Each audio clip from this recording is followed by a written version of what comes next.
Do you find that sometimes your well-intentioned plans are taken over by these incredible things called emotions? Well, you're just like everybody else on the planet because you're an emotional being.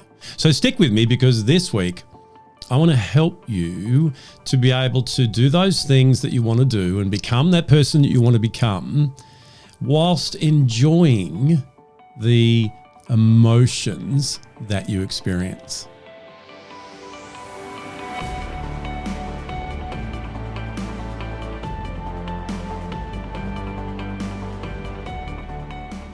Hi, this is Grant Herbert, VUCA Leadership and Sustainable Performance Coach.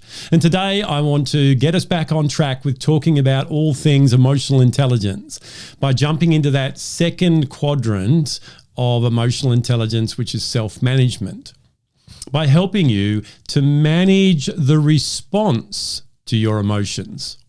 Over the last few weeks, we've been talking about all things to do with you, all things personal leadership, and the ability to be able to lead yourself well before we start talking about leading processes and leading people. We talked about building up your identity, you being able to get to a position of self-approval and operate out of that. We talked about the emotions and the different types of intelligence that you have.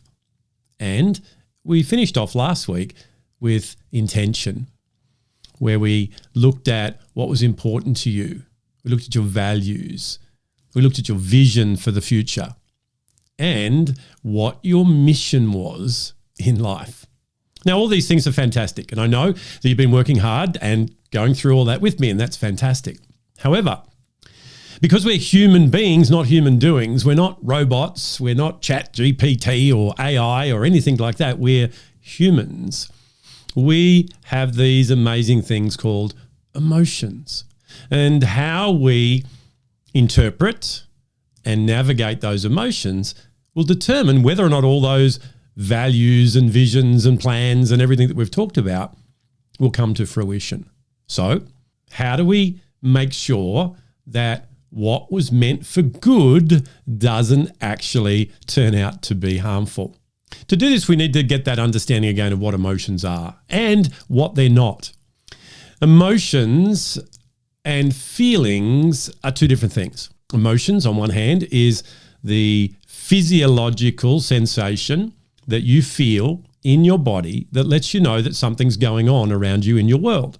How you then interpret that, where your thoughts go, where you relate that to previous experiences, and what you make it mean will then determine how you choose to feel. From there, a continuation of this rumination and this whole process means that your feelings will fluctuate. And it all started with that initial emotion. In self-awareness, we talked about being able to identify that, noticing it in the moment, so that we could then look at naming it, and increasing our emotional vocabulary was really important to do that. But self-awareness on its own is not valuable at all. In fact, it can be quite frustrating to know and not know what to do. So self-management is about taking what you've learnt in that awareness and then using that information to manage the response to your emotions. Now, that last point is also very important, to have a distinction that we don't manage the emotion, we manage the response to the emotion, because the emotion being a physiological sensation, a cue, a clue that's there as a natural part of being a human being to let you know what's going on, is not something that we want to control. When we control our emotions, manage our emotions, some will call it, what ends up happening is we try and push it down, we ignore it, we suppress it. And then it doesn't get to run its course and doesn't give you the clue that you're needing in that moment. So the distinction is, what we need to do is manage that process between the emotion and the feeling.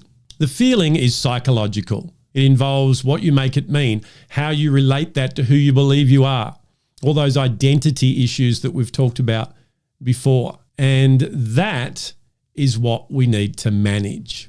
So from that initial understanding and noticing what the emotion is, we need to do things differently to how we're doing it now. We need to develop new strategies to interpret and navigate that emotion.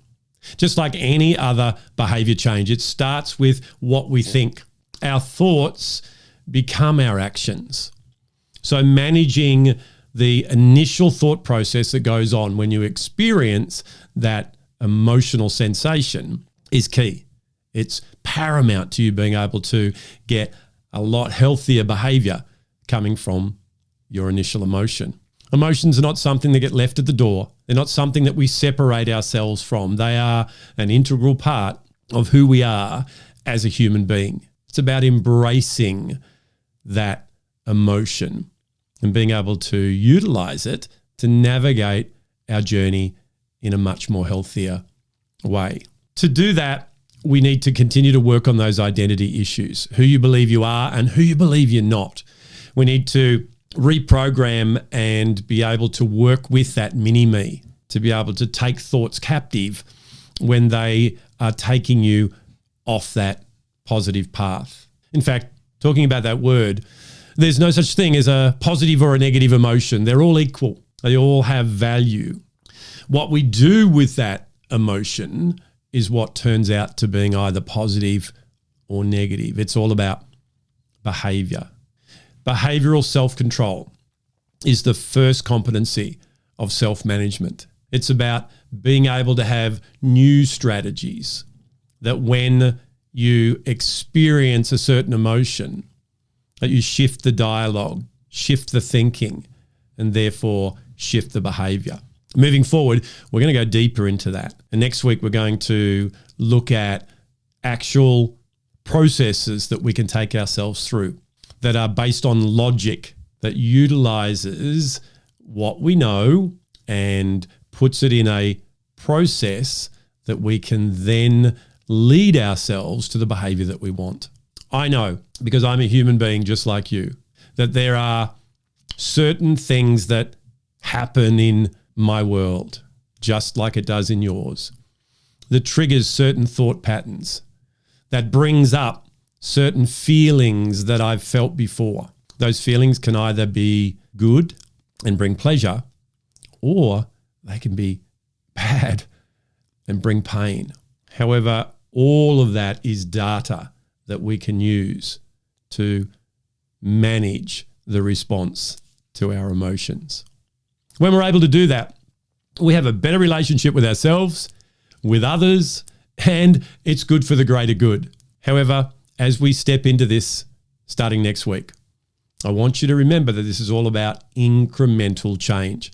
It's about reconditioning those thought patterns that are already there. You already have strategies that you run for the emotions that you experience. It's about tweaking them and adjusting them. And I'm going to take you on that journey. So make sure that you stay with me and continue this conversation. Well, that's it from me for another week. Join me again next week as we continue this and we get deeper into behavioral self-control by helping you to identify what triggers in you those thoughts that lead to behavior that you don't want. I'll see you then.